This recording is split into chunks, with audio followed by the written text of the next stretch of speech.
Three sit around a campfire atop a sand dune, a grizzled farmer and his young sons.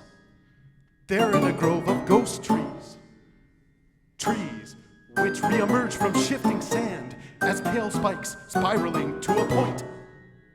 Soon the sun will set on the horizon of the lake, which some call an inland sea.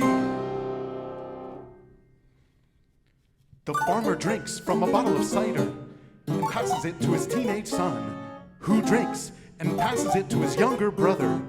He spits out the bubbly, boozy beverage, and the old man and teen laugh at the boy. The farmer grabs his back in pain, and the brothers reach out to him. He points upward. Dark clouds slink across the sky. He drinks the cider and motions for the boys to come near.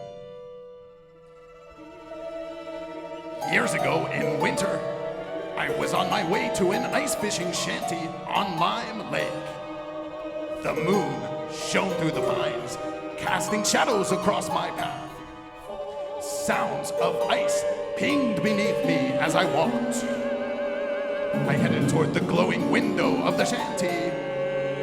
A noise. I looked over my shoulder and nothing. I kept walking to the window. The sound again. I turned around. The shadow of a wolf-like creature crept along the ice, the moon behind it as it overshadowed me.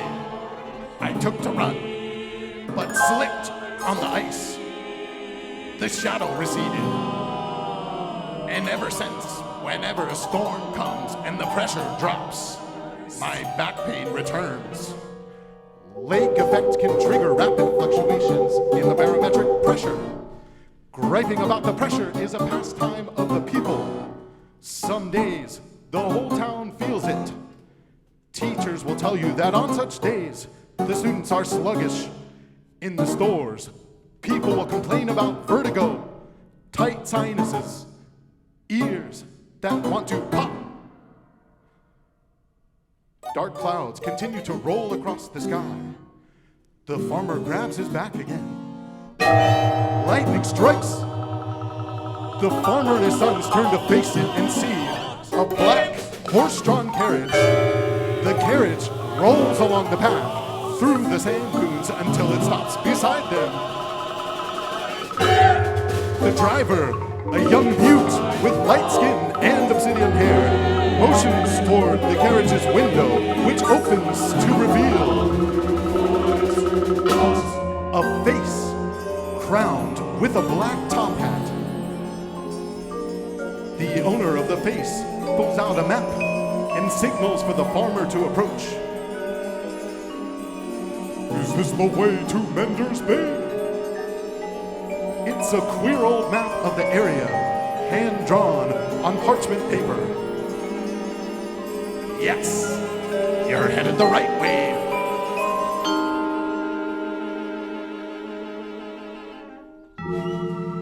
The window shuts and the carriage moves on. It rolls through the forest, trampling stray wildflowers. Continuing down the apple orchards and nearing the town. Clouds continue to approach.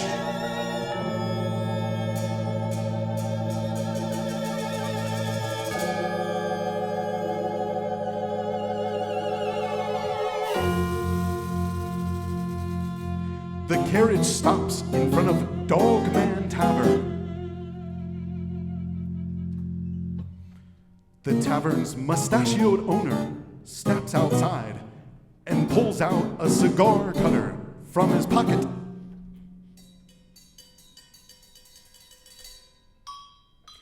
The carriage door opens and the stranger steps out. He tips his hat to the proprietor and looks to the stable house next to the tavern, where a sign hangs that posts lodgings. Is it vacant? The proprietor lights his cigar. He nods to the stranger. The stranger hands him money and enters the stable house. The mute racks up the horses in the stable and joins his master in the upstairs apartment.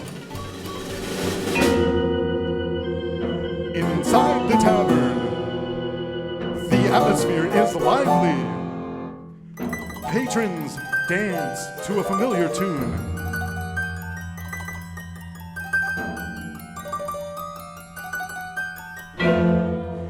They drink fizzy cider, bathe in the light of a lantern. The proprietor, now behind the bar, polishing glasses, glances at a barometer on the wall. It shows the pressure is dropping. A drunk man comes in holding large pieces of hair. The music stops and the patrons go to the windows. Balls of hail are falling from the sky, crushing everything. The storm devastates the apple orchards.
Town hall meeting is held.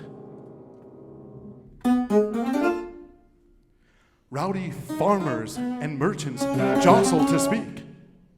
At the back of the hall stand the town's undertaker, his Native American wife,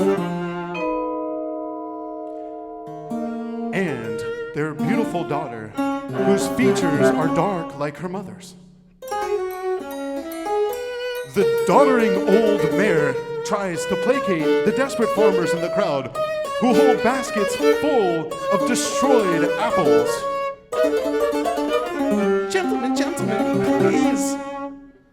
A creak is heard.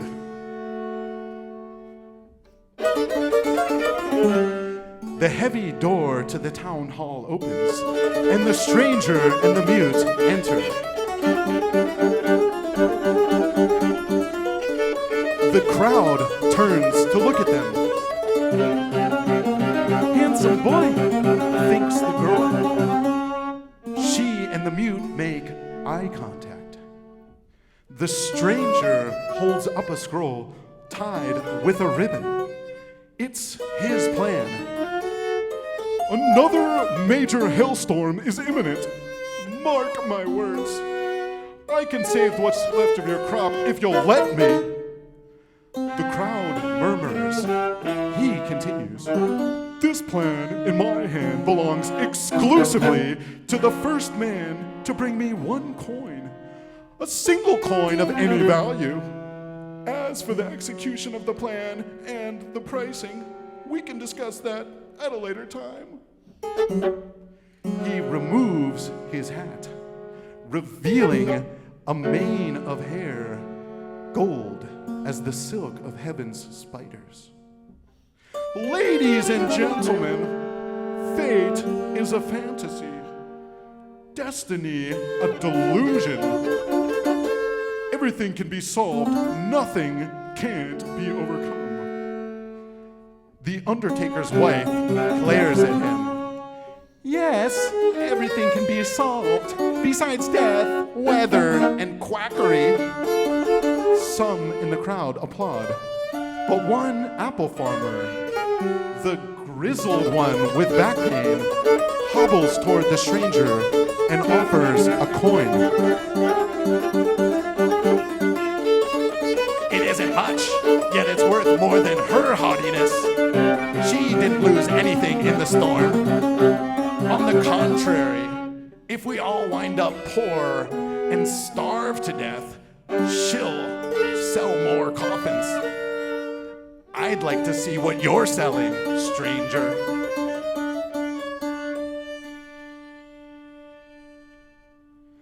The stranger nods and takes the coin. As he departs with the farmer and the mute, all eyes are on them. As the mayor tries to regain the crowd's attention, the undertaker's daughter sneaks out through the heavy door that had been left slightly open.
The stranger, the grizzled farmer, and the handsome mute sit at a lantern-lit booth in Dogman Tavern.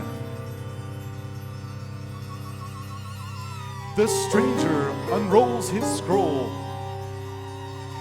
His drawing depicts a grotesque apple orchard, the trees encased with thick wire mesh.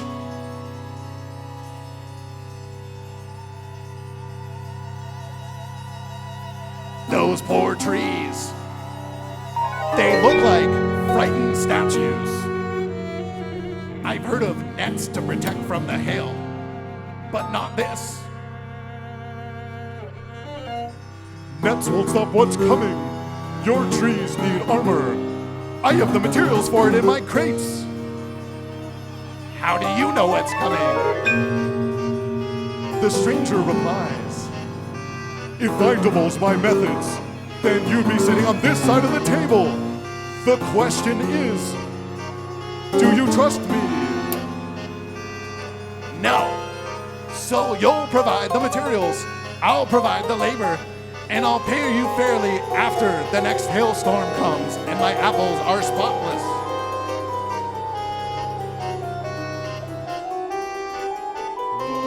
Klein Gänse merkt der Krokodil, obwohl kein Wind mehr im Wald und die Luft ist still. Keinen Morgen, keinen Bären, keine Biene ich je find, ab dem Friedhof der Bäume, die nicht fertig sind. Im Norden ein Hügel, sehr Pinien allein, im Süden Regen, Notfluss und staffelig Schwein. Keinem Reh, noch Kojoten, keinem Wolf, es je gefiel. The Undertaker's daughter enters almost unseen and stands in the corner. Light from a lantern on the wall flickers across her striking face. There he is, sitting in the booth next to his master. The mute's eyes meet hers again. The stranger notices this and nudges him. But your song for her is so liking. Go grab your fiddle from the apartment. As the mute rises from the booth, the girl's parents stride into Dogman Tavern in search of her. The Undertaker spots her and shakes his head. His wife grabs her daughter's wrists. Beware of them. They're here to sell magic.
At the apple orchards Wednesday morning, work on the project begins.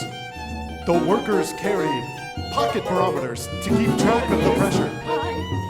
The farmer and sons, the stranger, the mute, and many hired helpers are encasing the trees with sturdy wire mesh.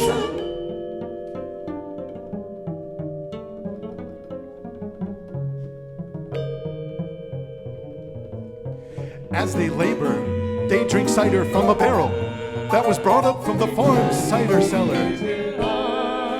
Each of the town's farms features such a cellar, dug into a mound of turf, a cave sealed with a small wooden door. The wire is unrolled out of crates which the stranger brought to town. He furiously scolds the farmer's young son for weaving strands of wire into the shape of a spider web. No art today. Create things on your own time. The town drunk intervenes. Stay away from the little one, stranger.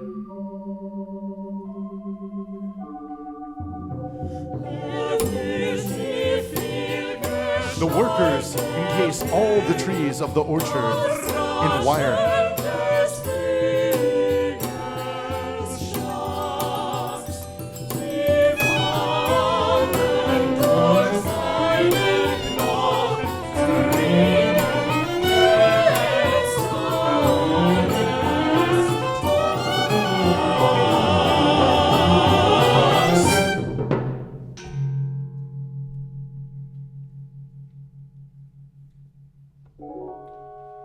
The mute sneaks away to meet the girl for a planned liaison.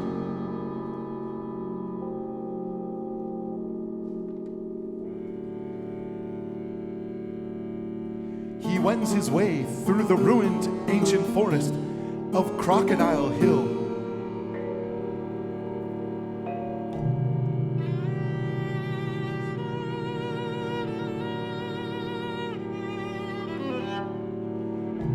To this day, the people recall with dread the sickly green skies and straight-line winds that felled the towering trees.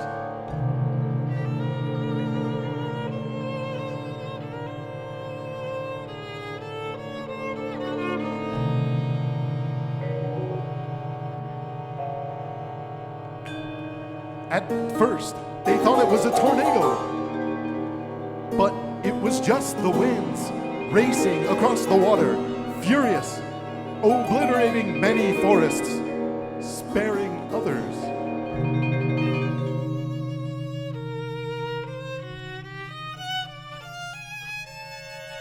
The mute climbs the solemn trail and meets his love at an overlook.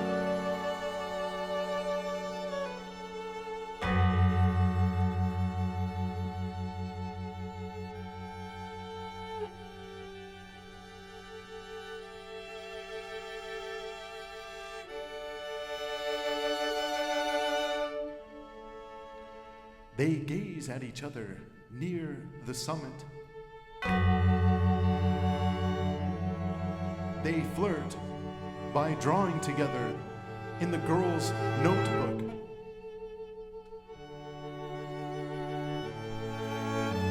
They pass the notebook, drawing one at a time, adding bit by bit. First, the dunes. Then, some ghost trees and flowers.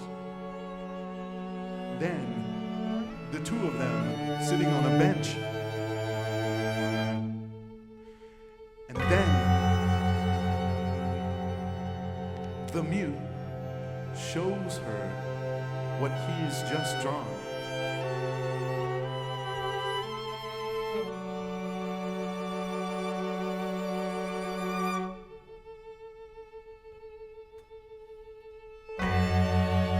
It's the dog man's shadow looming over them. They collapse into laughter and kiss.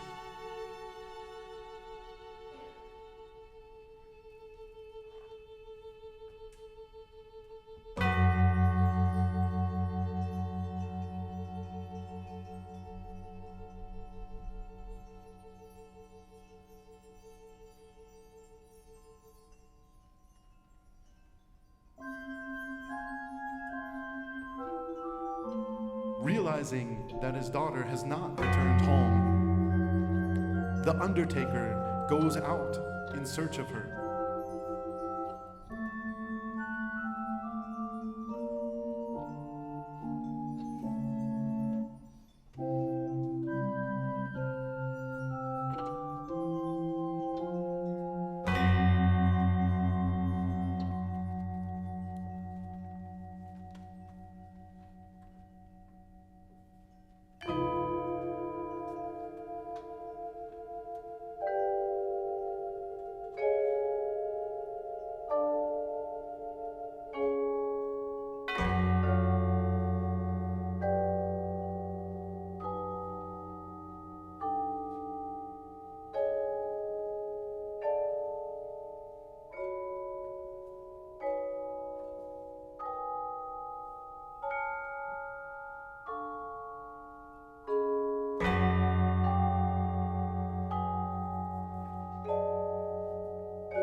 The undertaker's wife knits a red shawl in her house by the light of a lantern.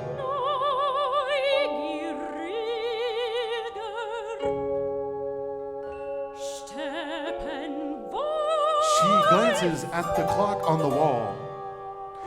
It's midnight.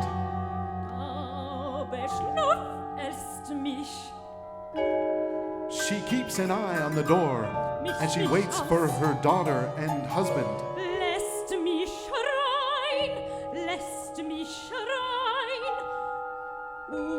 Mounted above the fireplace in her living room is an impressive headdress made from a coyote pelt.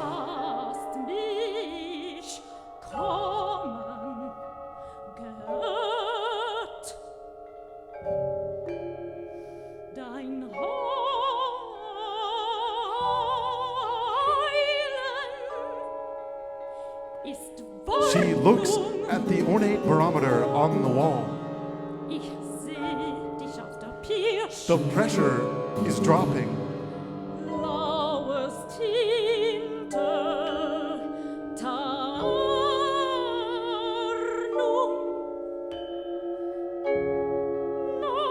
She grabs her jaw in pain. There's tapping on the ceiling.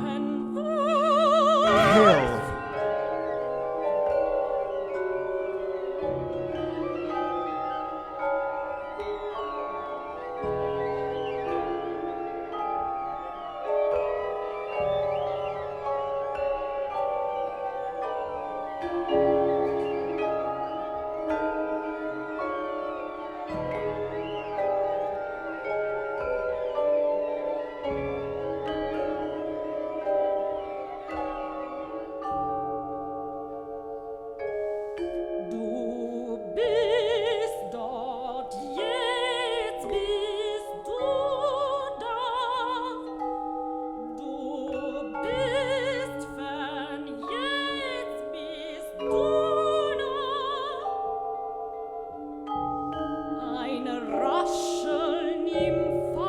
The undertaker walks in, escorting his ashamed daughter by the hand. In his other hand, he holds a giant piece of hail.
All of the town's orchards have been rendered near barren by the second storm.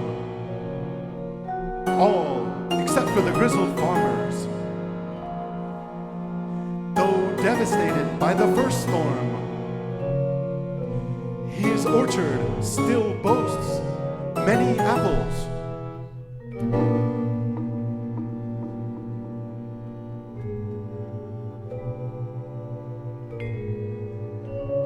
The grotesque mesh worked.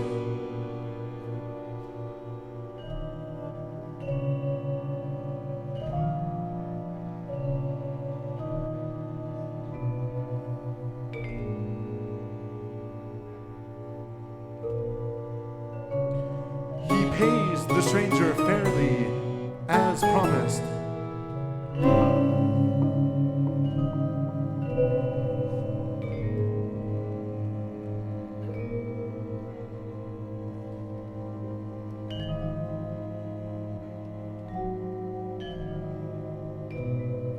He decides to keep the wire up for now.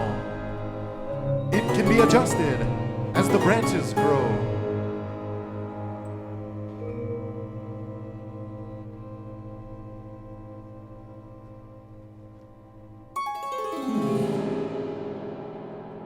A town hall meeting is held.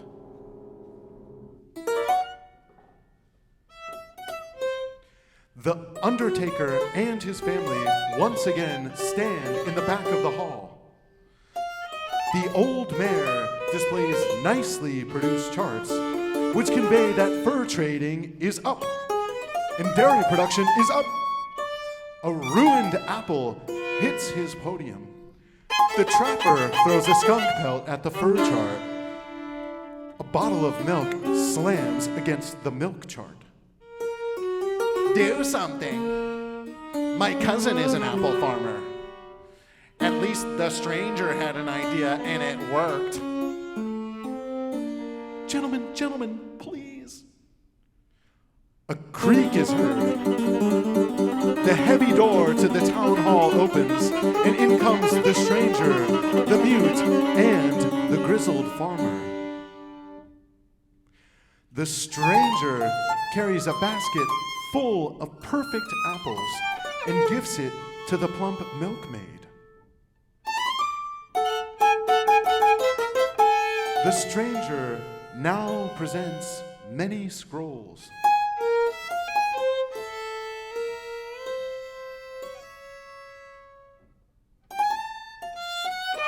He removes his hat, revealing hair as gold as the silk of heaven's spiders.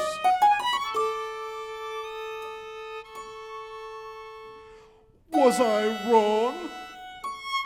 Is fate not a fantasy? Destiny not a delusion? Cannot everything be solved and overcome? Bring me your problems.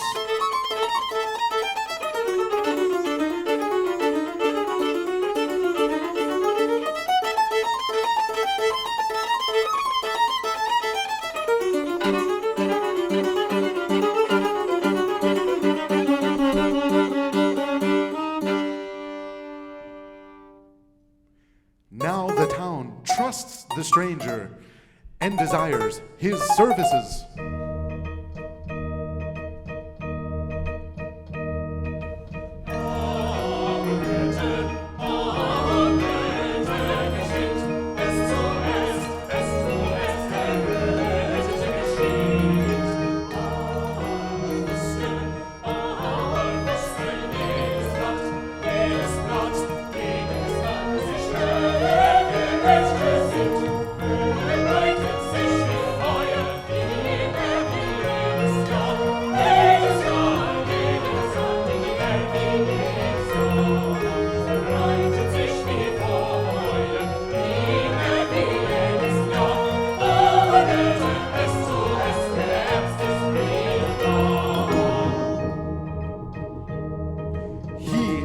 Sell various gadgets to the townspeople. Gadgets illustrated on indecipherable scrolls.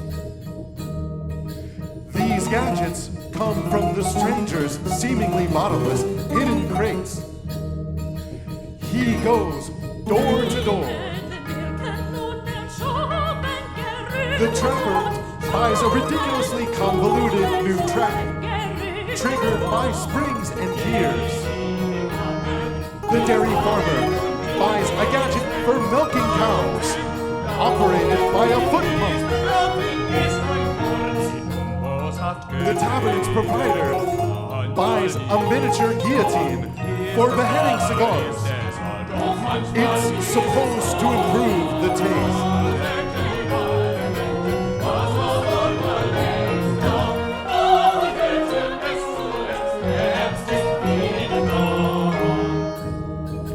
Each time the stranger sells something, he shakes hands with the customer. And each time, after the shaking of hands, the mute seems to experience discomfort, sinus pain, dizziness, ears that want to pop. The concerned customer rushes to his side. By way of explanation, the stranger points to the sky. Lake effect clouds are regularly rolling by. Or he points to a jittery barometer. It's the pressure. And each time, after the stranger and mute leave the customer's residence, the customer feels a sudden discomfort as well. A pain in the knee or the back, or a vague nausea. Do you feel that? Must be weather coming.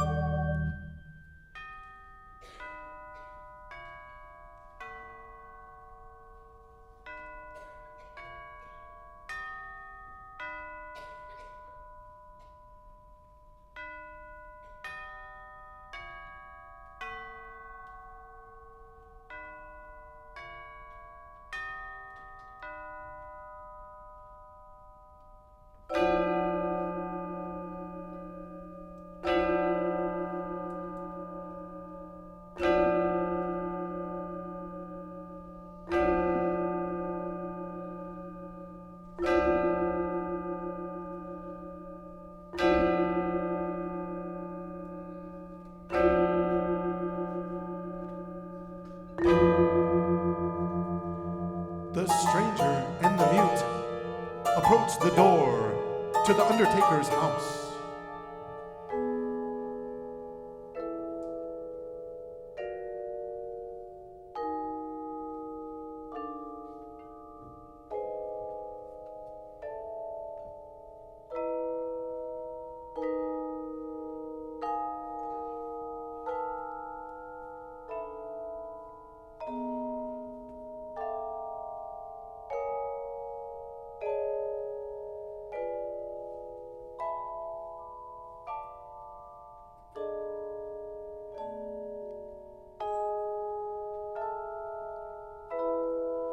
Knock.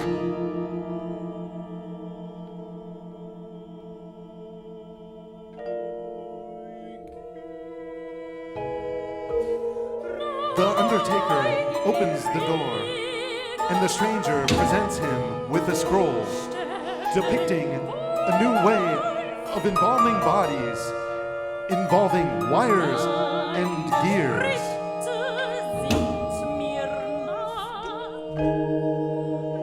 This will expedite your process.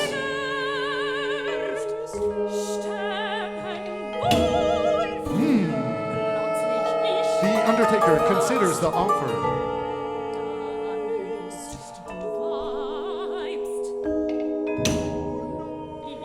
His wife enters the doorway to intervene.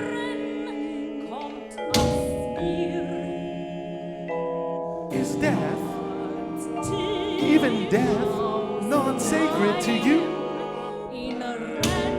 We won't purchase your inventions, even if they work. Do you think I don't know who you are? Do you think I don't know what's coming? stoppt es deine Spur. Bringe mir The beautiful girl peers over her mother's shoulder.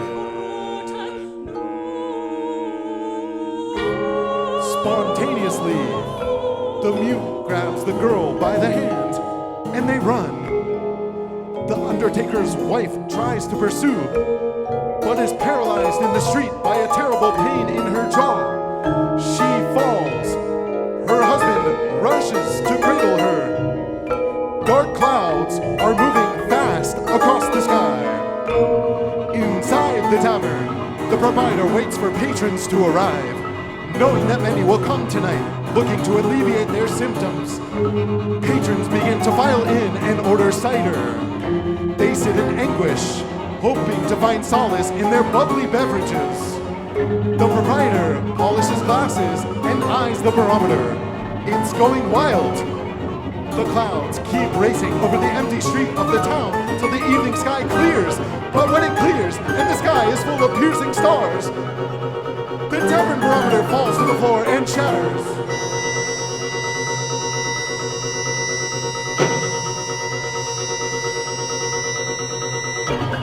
Everyone in the tavern experiences excruciating pain and stumbles out into the street, clutching each other and looking up at the sky.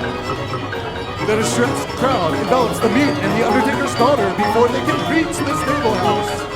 Meanwhile, horses break free from their stables and run toward the crowd.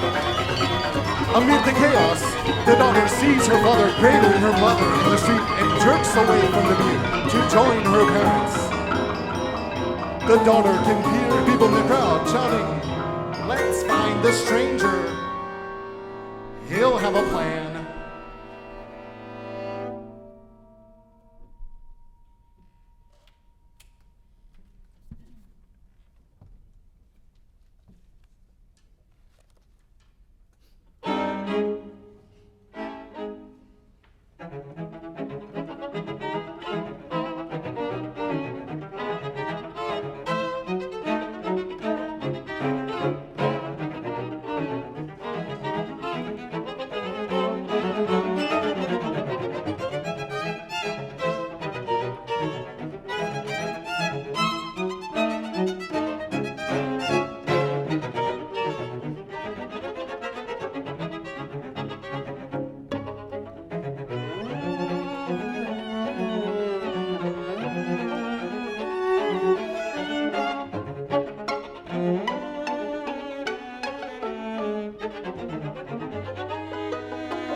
meeting is held.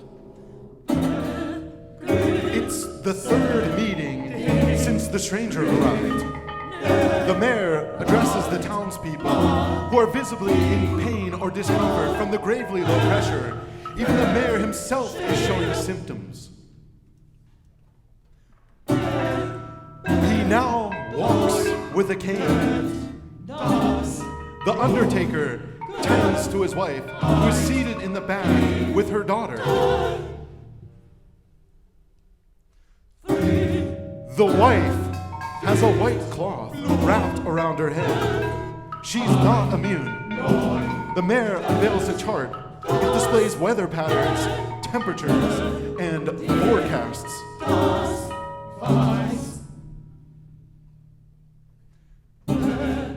No one pays attention.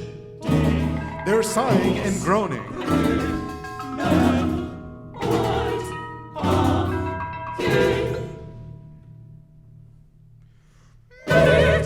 The stranger enters the town hall, appearing not to be in any discomfort whatsoever. He holds a black scroll tied with a ribbon.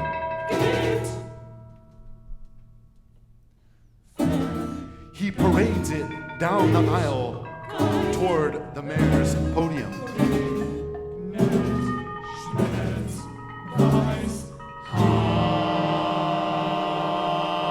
I can solve the problem if you'll let me. 1 coin of any value buys you this scroll. But the coin must come from you, Mayor. Anything to get us back to normal. The stranger takes the coin and unrolls the black scroll for the mayor. A deranged laughter echoes through the town hall. It's the legendary town drunk older than Moses. He'd never previously been known to attend a town hall meeting, but there he is, crouched in the corner, grinning. All set aside their afflictions for a moment and listen.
At each of the orchards, the mute installs dynamite in the depths of the cider cellars.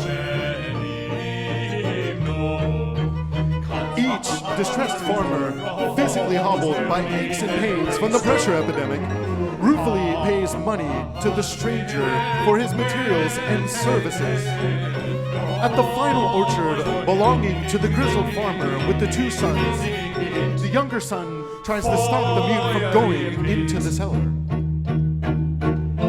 Go away! He kicks the mute in the shin. The mute wavers and even feels the pressure for a moment. The stranger's face contorts in anger, and for an instant, deep wrinkles appear on his visage, as if he had aged a lifetime. I made you from nothing. You're nothing unless I say otherwise. Go inside.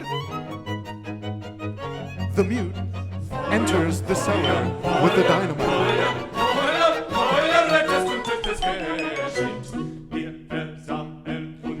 The dynamite installed is inside the various cellars is connected by a vast network of cables. Cables from the stranger's crates, which lead to a single detonator on the street. Distressed townspeople, mope and groan, gathered around the detonator. The afternoon sun burns bright and clear. The stranger approaches the detonator and removes his hat, exposing that golden hair.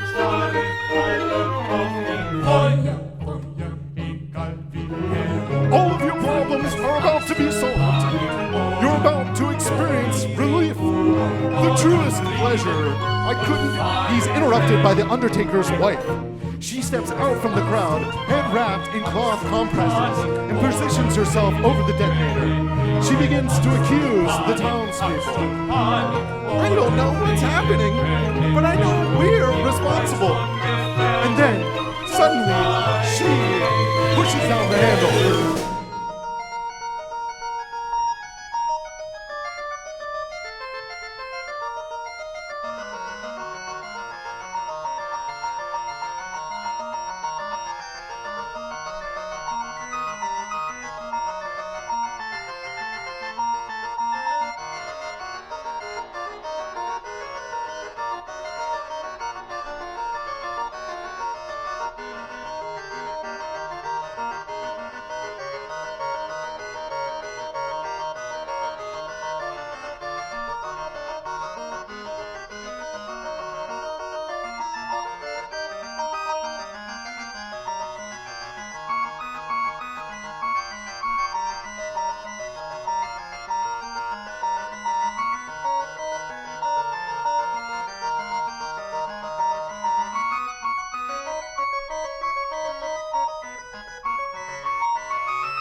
Everyone watches the orchards on the hillside.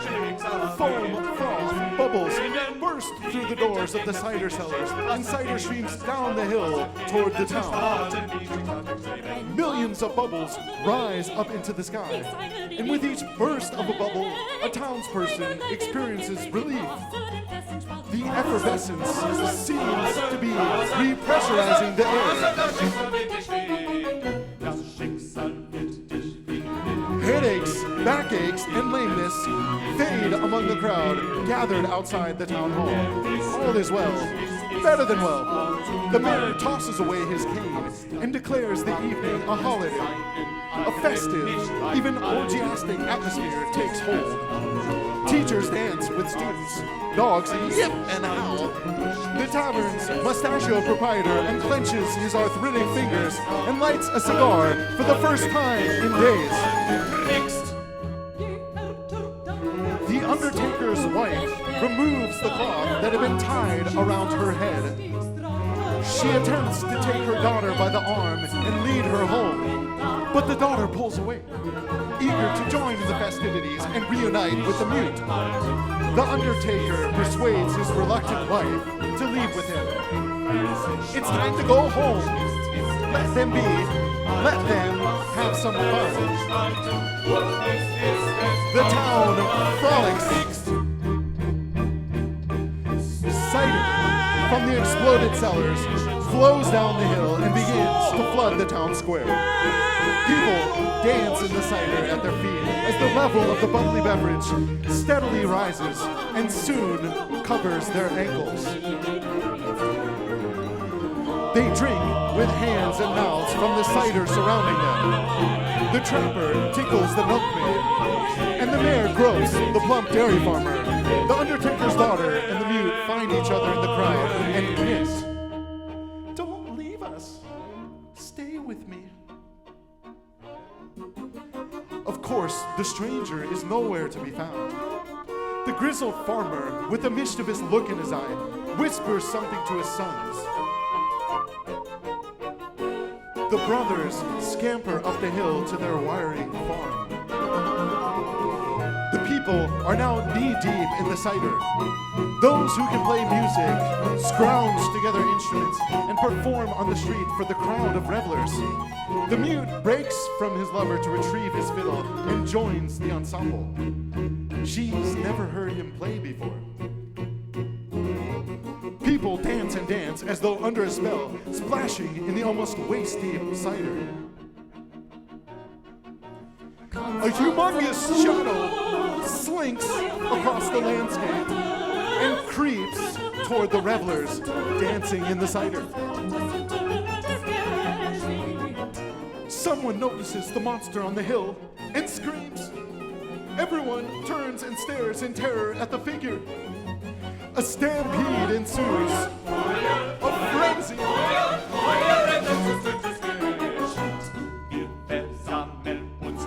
Townspeople run in every direction to escape the monster. Horses have broken free from the stable house and gallop into the crowd, thrashing about and trampling the villagers. The people claw at each other to escape, pushing one another out of the way and stepping over the bodies that bob face down in the waist-deep cider. It all happens in a matter of minutes.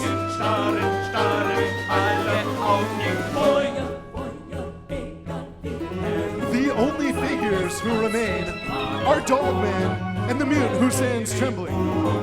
Dogman throws his shoddily stitched costume to the ground and reveals himself to be the farmer's sons, the younger brother sitting on the older shoulders. They're in shock, panicked by their joke gone wrong, and they sprint back home. The mute wades through the bodies. He discovers the grizzled farmer floating face down and discovers the legendary town drunk floating face up, his face frozen in a grin. And then the mute discovers the corpse of the undertaker's daughter.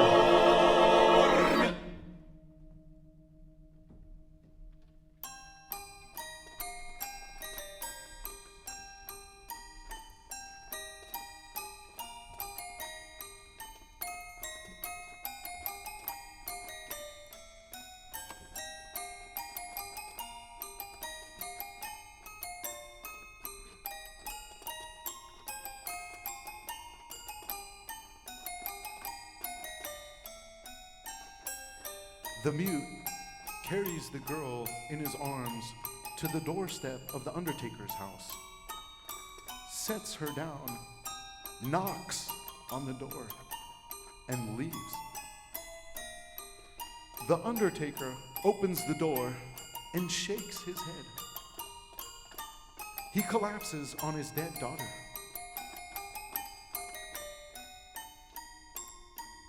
His wife, upon seeing the daughter, screams for an instant, then slowly walks back inside to the living room. She lights the 2 candles on the mantelpiece of the fireplace, above which is mounted the coyote headdress. She puts on her native shawl and she prays to the headdress.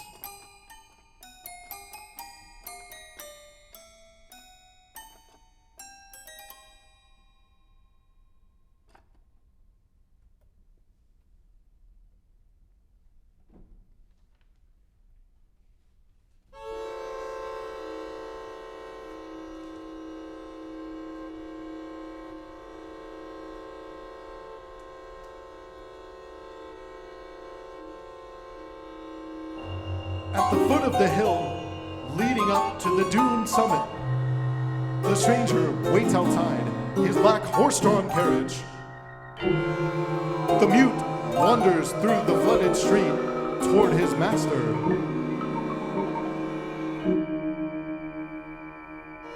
The stranger motions for the mute to climb up and take the reins. Get up, let's go. We have somewhere else to be. They lock eyes. The mute wanders away.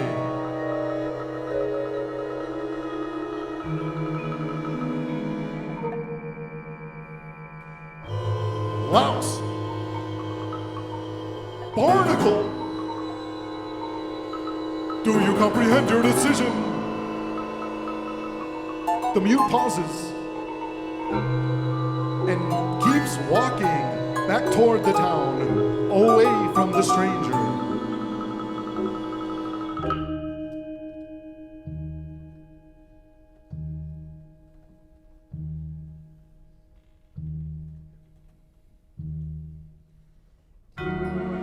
The stranger climbs up and takes the reins himself. He cuts through the path, leaving the town, past the wire-encased orchard, and enters the forest, trampling stray wildflowers. He picks up speed as he approaches the dune. Weird noises stalk his carriage. His horses seem nervous. He looks over his shoulder, puts on his hat, and prods the horses to go faster, higher, faster toward the dunes. Dogman shadow flickers across the trees. Faster, higher, faster, higher, faster, higher, faster, higher. The frantic carriage loses balance at the dune summit. It tumbles down the steep wall of the dune and lands on the shore of the inland sea. The stranger lies motionless in the sand. He isn't dead. He comes to in time to see a pack of coyotes dripping down the dune face toward him, lit by moonlight.